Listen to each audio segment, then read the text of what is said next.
ഉക്രൈന്റെ Russian അധിനിവേശം, റഷ്യയിലെ ഗ്രാമങ്ങൾ ഉക്രൈൻ പിടിച്ചെടുക്കാനുള്ള ശ്രമം, അല്ലെങ്കിൽ റഷ്യയുടെ പ്രദേശങ്ങൾ ഉക്രൈന് എത്രത്തോളം പിടിച്ചെടുക്കാൻ കഴിയുമെന്നുള്ള ആ ഒരു പോരാട്ടം കഴിഞ്ഞ 4-5 ദിവസമായി വളരെ ശക്തമായിരുന്നു. ഒരു വശത്ത് റഷ്യ പറയുന്നത്, ഞങ്ങൾ ഉക്രൈന്റെ ആക്രമണ പ്രവർത്തനങ്ങൾ എല്ലാം റഷ്യയുടെ പ്രദേശങ്ങളെ പിടിച്ചെടുക്കാനുള്ള അവരുടെ മുഴുവൻ ശ്രമങ്ങളെയും ഞങ്ങൾ പരാജയപ്പെടുത്തുന്നു. എത്രയും പെട്ടെന്ന് ഉക്രൈന് റഷ്യൻ ബോർഡർ കഴിഞ്ഞ്, അതായത് 5 ദിവസങ്ങൾക്ക് മുൻപ് എങ്ങനെയാണോ ആ ബോർഡർ ഉണ്ടായിരുന്നത് അതുപോലെ തിരികെ കൊണ്ടുവരാനുള്ള എല്ലാ ശ്രമങ്ങളും ഞങ്ങൾ എടുക്കുന്നുവെന്ന് റഷ്യ പറഞ്ഞു. എന്നാൽ ഇപ്പോഴും ഉക്രൈൻ സൈനികരെ കേർസ്കിൽ നിന്നോ ബെൽഗ്രാഡ് റീജിയണിലെ ചില ഗ്രാമങ്ങളിൽ നിന്നോ മുഴുവനായും റഷ്യക്ക് പുറത്താക്കാൻ സാധിച്ചിട്ടില്ല. ഇങ്ങനെ ഒരു ഭാഗത്ത് റഷ്യക്കുള്ള സമ്മർദ്ദം റഷ്യക്കുള്ളിൽ നിന്നുകൊണ്ട് തന്നെ വർദ്ധിച്ചു വരുന്നുണ്ട്. എന്നാൽ അതേസമയം ഉക്രൈനുള്ളിൽ റഷ്യ ചെയ്യുന്ന ചില പ്രവർത്തനങ്ങൾ ഇതുവരെ ഇല്ലാത്തതുപോലെ വളരെ അധികമാകാൻ തുടങ്ങിയിട്ടുണ്ട്. ഓഗസ്റ്റ് 12 മുതൽ 13 വരെ ആ 30 മണിക്കൂറിനുള്ളിൽ മാത്രം 3 പാട്രിയോട്ട് ലോഞ്ചറുകൾ, ഒരു റേഡാർ സ്റ്റേഷൻ, 2 മിസൈൽ വിക്ഷേപണ കേന്ദ്രങ്ങൾ, ഇങ്ങനെ ഉക്രൈന്റെ വളരെ പ്രധാനപ്പെട്ട സ്ഥലങ്ങൾ റഷ്യ നശിപ്പിച്ചു. കൂടാതെ ഒറ്റ ദിവസത്തിൽ തന്നെ ഡോൺബോസ് റീജിയണിൽ 45 ചതുരശ്ര കിലോമീറ്റർ പുതുതായി റഷ്യ പിടിച്ചെടുത്തു. ഒറ്റ ദിവസത്തിൽ 45 ചതുരശ്ര കിലോമീറ്റർ പിടിച്ചെടുക്കുക ഒരു സാധാരണ കാര്യമേ അല്ല. എന്നാൽ അതേസമയം ഉക്രൈൻ റഷ്യയുടെ പ്രദേശങ്ങളും പിടിച്ചെടുക്കാൻ തുടങ്ങിയിട്ടുണ്ട്. അതിനാൽ ഇരുവശത്തു നിന്നും നിന്നിൽ നിന്നും ഞാൻ ചെറിയവനല്ല എന്ന് കാണിക്കാൻ വലിയൊരു വാശിയേറിയ പോരാട്ടം തന്നെ നടക്കുന്നുണ്ട്. റഷ്യൻ പ്രദേശങ്ങൾ വീണ്ടും ഉക്രൈൻ പിടിച്ചെടുക്കുമെന്നുള്ള ഒരു വിശ്വാസത്തിൽ ലോകമെമ്പാടുമുള്ള പിന്തുണ ഇപ്പോൾ ഉക്രൈന് വർദ്ധിച്ചു വരുന്നുണ്ട്. ഇതിനെല്ലാം റഷ്യയുടെ മറുപടി എന്താണ്? റഷ്യ ഇതെല്ലാം എങ്ങനെ ചെയ്തു? ഇതെല്ലാം ഈ വീഡിയോയിലൂടെ വ്യക്തമായി കാണാം.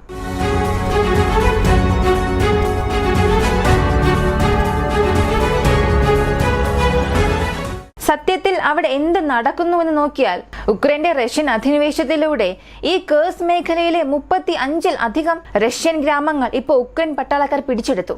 ഉക്രൈൻ പ്രസിഡന്റ് വ്ളാഡിമിർ സെലൻസ്കി തന്നെ ട്വിറ്ററിൽ ഒരു കാര്യം സ്ഥിരീകരിച്ചു. ഓരോ പ്രദേശത്തും ഞങ്ങളുടെ പ്രവർത്തനങ്ങൾ പ്ലാൻ അനുസരിച്ച് നടക്കുന്നുണ്ട്, പ്രധാനമായും കേഴ്സ് മേഖലയിലെ പ്രവർത്തനങ്ങൾ. എന്നാൽ ഇതൊക്കെ ഞങ്ങളാണ് ചെയ്യുന്നത് എന്ന് അദ്ദേഹം ഇതുവരെയും ഔദ്യോഗികമായി പറഞ്ഞിട്ടില്ല. പക്ഷെ പരോക്ഷമായി ചിലത് പറഞ്ഞിട്ടുണ്ട്. കേഴ്സ് മേഖലയിൽ നടക്കുന്ന ഈ ഒരു പ്രവർത്തനങ്ങൾ പ്രതീക്ഷിച്ച ഫലങ്ങൾ നൽകാൻ തുടങ്ങിയിട്ടുണ്ട്. ഒറ്റ ദിവസത്തിൽ, ശരിയായി പറഞ്ഞാൽ ഓഗസ്റ്റ് മാസം 13-ന് ഉക്രൈൻ സൈനികർ റഷ്യയുടെ പ്രദേശങ്ങൾ പിടിച്ചെടുക്കാൻ തുടങ്ങി. കൂടുതലായും 2 കിലോമീറ്റർ മുന്നോട്ടേക്ക് നീങ്ങിയിട്ടുണ്ട്. ഈ ഒരു കാര്യത്തിൽ സെലൻസ്കി ഒരു കാര്യം പറഞ്ഞു. മാത്രമല്ല, ബെൽഗറോഡ് കേഴ്സ് മേഖലയിൽ മാത്രം ഈ 2 സ്ഥലങ്ങളിലും 100-ലധികം റഷ്യൻ സൈനികരെ ഉക്രൈൻ പിടികൂടിയിട്ടുണ്ട്. 1-2 അല്ല, 100 സൈനികരെ യുദ്ധ തടവുകാരായാണ് ഉക്രൈൻ പിടികൂടിയത്.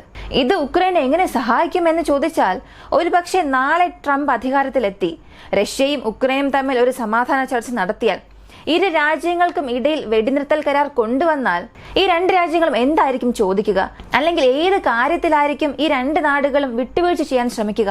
ഇതൊക്കെ തീരുമാനിക്കാൻ പോകുന്നത് അവർ പിടിച്ചെടുക്കുന്ന പ്രദേശങ്ങൾ മാത്രമല്ല, പിടിച്ചെടുക്കുന്ന യുദ്ധ തടവുകാരുടെ എണ്ണവും കൂടെയാണ്, ആ സൈനികരുടെ എണ്ണം. സാധാരണ ജനങ്ങൾ എന്നതിലുപരി എത്ര സൈനികർ, എത്ര കമാൻഡോസ്, അവരുടെ പൊസിഷൻസ് എന്തെല്ലാം, ഇതിനെല്ലാം അടിസ്ഥാനമാക്കിയായിരിക്കും ഈ ഒരു യോഗം നടക്കുക, സമാധാന ചർച്ച നടക്കുക. അതിനാൽ കൂടുതൽ റഷ്യൻ സൈനികരെ ഉക്രൈൻ പിടിച്ചെടുക്കുകയാണെങ്കിൽ അത് ഉക്രൈന് വ്യക്തമായ ഒരു നേട്ടം നൽകും. റഷ്യയ്ക്കുള്ളിൽ കൂടുതൽ പ്രശ്നങ്ങൾ ഉണ്ടാകുമ്പോൾ കേഴ്സ്കിൽ നിന്നും 20 കിലോമീറ്റർ അകലെ കൂടുതൽ കിടങ്ങുകളും ഒളിത്താവളങ്ങളും റഷ്യ ഇപ്പോൾ നിർമ്മിക്കാൻ തുടങ്ങി. ഇത്രത്തോളം വേഗത്തിൽ റഷ്യയ്ക്കുള്ളിലേക്ക് ഉക്രൈൻ മുന്നേറാനുള്ള ഒരു പ്രധാന കാരണം റഷ്യയുടെ സുരക്ഷാ ലാബ്സ് ആണ്. അവിടെ അധികം പട്ടാളക്കാർ ഉണ്ടായിരുന്നില്ല. മാത്രമല്ല, പെട്ടെന്ന് പ്രശ്നമുണ്ടായ ഉടൻ അടിയന്തര സേനയെ കൊണ്ടുവന്ന് അകത്തേക്ക് വന്ന ഉക്രൈൻ സൈനികരെ വളഞ്ഞിട്ട് പ്രത്യാക്രമണം നടത്താനായില്ല.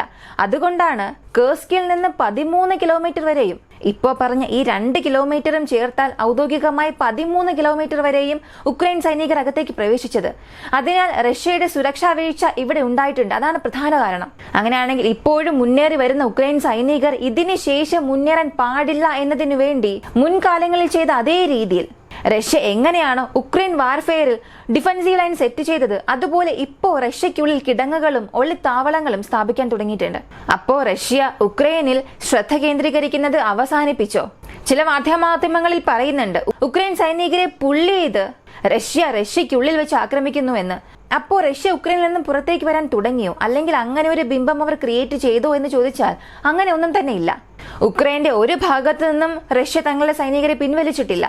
ഉക്രൈന് വേണ്ടി പല ഭാഗങ്ങളിലും റിസർവ് ചെയ്ത ചില സൈനികരെ കൊണ്ടുവന്ന് ബെൽഗ്രേഡ് കേഴ്സ് ഭാഗങ്ങളിൽ ഉക്രൈന്റെ ആക്രമണത്തെ തടയാനായി ഇപ്പോൾ നിർത്തിയിട്ടുണ്ട്. കൂടാതെ റഷ്യ ഒരു എയർ സ്ട്രൈക്ക് നടത്തി.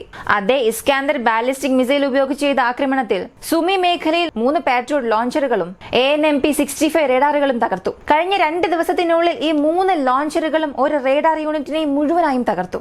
ഇതിന് കാരണം, ഈ ഒരു ആക്രമണം നടത്താൻ കാരണം ഉക്രൈന്റെ പദ്ധതി അനുസരിച്ച് ഈ സുമി മേഖലയെ ഒരു ബഫർ സോണായി സൃഷ്ടിച്ച് അവിടെ കൂടുതൽ സൈനികരെ കൊണ്ടുവരികയും അതിനുശേഷം അവിടെ നിന്ന് കേഴ്സ് മേഖലയിലേക്ക് നുഴഞ്ഞു കയറണം, അവിടേക്ക് അയക്കണം. അതാണ് ഉക്രൈന്റെ പദ്ധതി. അപ്പോ സുമി മേഖലയിൽ സൈനികർ വന്നാൽ മാത്രമല്ലേ അവരെ കേഴ്സിലേക്ക് അയക്കാൻ സാധിക്കുകയുള്ളൂ, ഒരു ആക്രമണത്തിനായി അവരെ അയക്കാൻ സാധിക്കുകയുള്ളൂ. അതിനാൽ സുമി മേഖലയിൽ വച്ചു തന്നെ അവരെ നശിപ്പിച്ചാൽ എന്താണെന്ന് കരുതി റഷ്യയുടെ തന്ത്രപരമായ ഏരിയൽ അറ്റാക്സും മിസൈൽ അറ്റാക്സും ഇപ്പോൾ കൂടുതൽ ഉക്രൈന്റെ സുമി റീജിയൺ നോക്കി പോകുന്നുണ്ട്.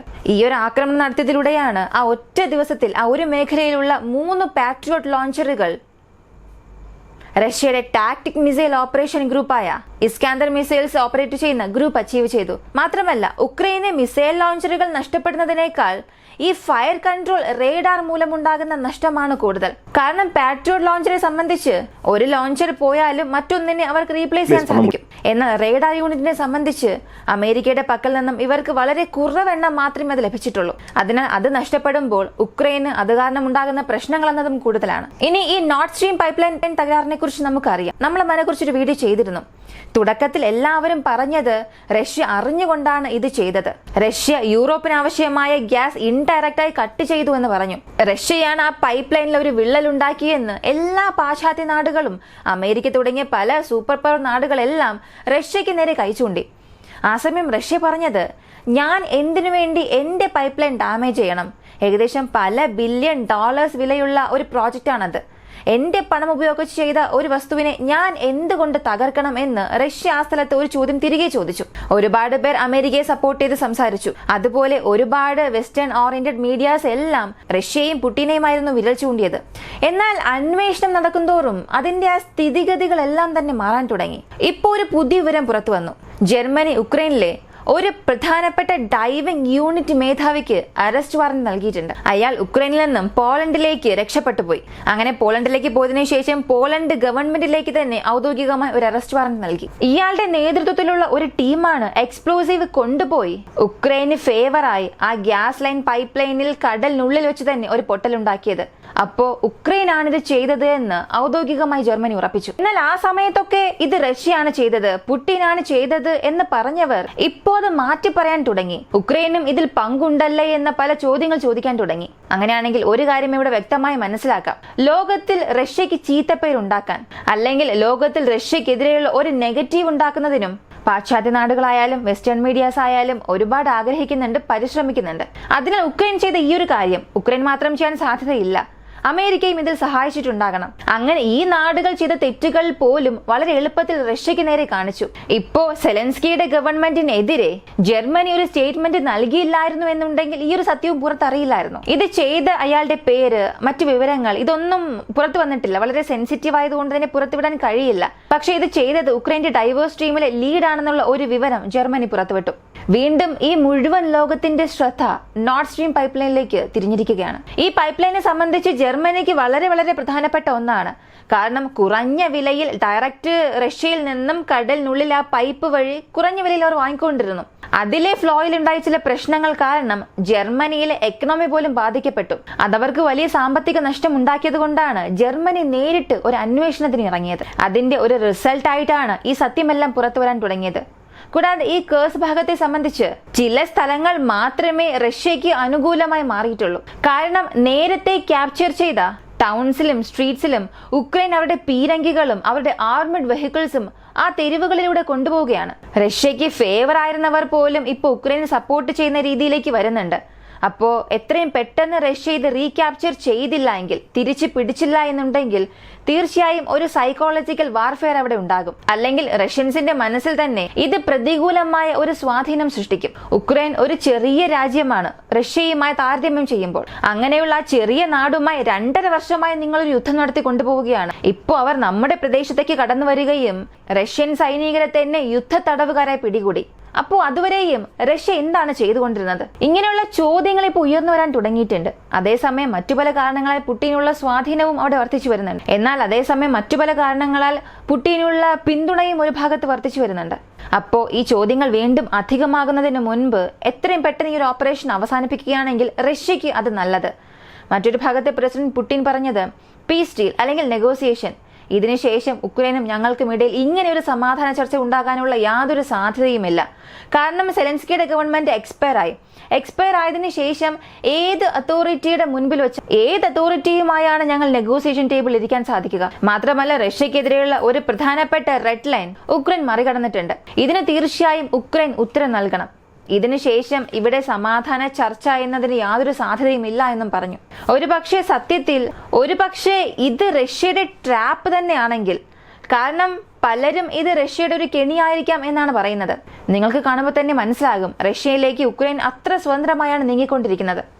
ഒരു പോയിന്റിന് വേണ്ടിയാണ് റഷ്യ ഇപ്പോൾ കാത്തിരിക്കുന്നത്. ഉക്രൈന്റെ മൂവ്മെന്റ്സ് നോക്കിയാൽ തന്നെ അറിയാം. 13 കിലോമീറ്റർ 4-5 ദിവസത്തിൽ പിടിച്ചെടുക്കുക, അതും റഷ്യൻ ടെറിട്ടറിക്കുള്ളിൽ പോയി പിടിച്ചെടുക്കുക സാധാരണ കാര്യമല്ല.